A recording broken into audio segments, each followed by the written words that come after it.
Sous un chapiteau royal littéralement pris d'assaut et sur les artères avoisinantes, des milliers de femmes ont répondu à l'appel de l'élu du peuple, l'honorable Cheikh Malandji Souana, pour la cérémonie des clôtures du mois de la femme, le 31 mars 2026 à Lubumbashi. La foule, compacte et enthousiaste, a débordé les chapiteaux, contraignant les organisateurs à installer un second espace au croisement du boulevard Camagnola et de l'avenue Cambove.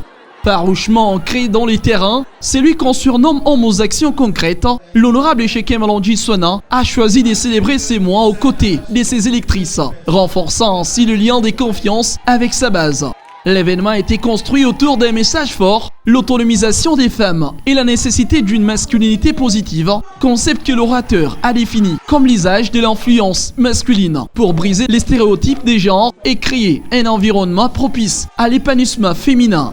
La clôture n'a pas été qu'une simple cérémonie politique. L'honorable député national Cheikh Malandji Souana a donné une dimension éducative à la rencontre en invitant des figures médiatiques reconnues. Gisèle Tamboui, journaliste, et Rebecca Faïla, directrice des programmes à Malaika Télévision, ont apporté leur expertise pour vulgariser les notions des droits et des parités, rendant ces thèmes accessibles et concrets pour toutes les participantes. Le temps était à la pédagogie et à l'émulation. Ateliers pratiques et échanges et témoignages ont ponctué la matinée.